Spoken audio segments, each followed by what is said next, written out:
The Flynn Pond reminds some of a once successful brick-making venture, but for more than a century, the historic landmark has gone through 3 memorable transformations. Community Close-Up's Drew Shingen has more. There's an awful lot of people that are going to look at the clay hole and go, "Oh, I swam there!" Chances are you have driven past the Flynn Pond, better known as the Clay Hole. But few people know how this historical landmark came to be. Well, the whole reason that the clay hole got here was because it was companies came along in the late 1800s and were taking clay from here to make bricks out of. D.C. Dunham is one guy who had a company, he had the Anoka Pressed Brick and Terracotta Company, and he started his company in 1881, and it took clay from this hole here. A great time for building because Minneapolis was building, and so they'd sell a lot of bricks there. And of course, the city of Anoka is growing at this point too. And then after the 1884 fire, well, business really picked up because they really had to rebuild downtown, and brick was very attractive for that. The 1884 fire in Anoka burned 261 businesses in downtown Anoka on the east side of the river, decimated downtown. The fire insurance people came out and sold fire insurance that next year, but they also decided rather than rebuilding with all wooden buildings, they would try to rebuild with something more fireproof, which is about the time the brick companies came into business, so it was a perfect match. Business was booming, but just after 7 years, they stopped.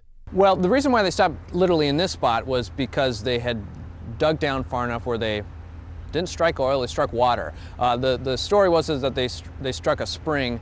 They probably were far down enough where they might have even just hit the water table, and it just filled up with water, and it was probably enough of a nuisance that they just couldn't successfully pull the clay anymore, and they just moved on. We know that the clay industry ended in Coon Rapids about 1920.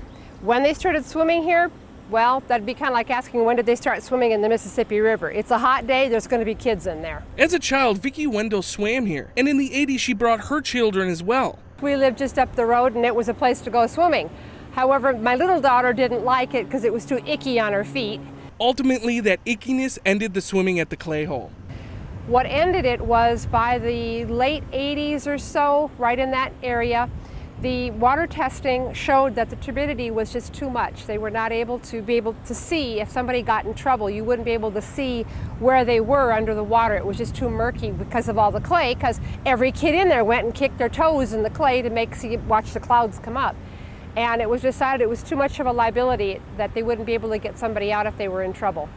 Though the park has not had swimmers for more than a generation, it has not stopped residents from telling tall tales. There's lots of great stories about kids that did swim there, and there were legends, and I'm sure they're not true, but of the crane that was used to dig up the clay, that it was still in there. Now, I heard kids say this when I swam here as a kid, was that when they were digging it out and they hit the spring, the steam shovel or digger was still in the hole, and it filled up so fast that they couldn't get it out. So supposedly it's still down in the hole there somewheres.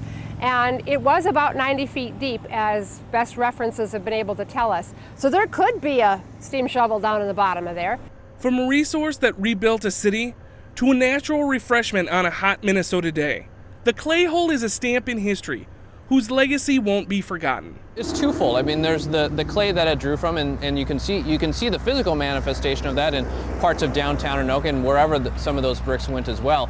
I think, we sort of remember within our own sort of lifetime, and I think that's how most people's memories work. They can maybe even remember into their parents' lifetime just from stories that they've heard. And so those stories now are going to be the swimming. What's more significant than the other? I don't know. I mean, they're both significant, but I think that the swimming part will probably be what's in today's memory, and will probably be in people's memories for the next 20 or 30 years. 40, 50 years from now, people will probably remember it as the park. For Community Close-Up, I'm Drew Shingen.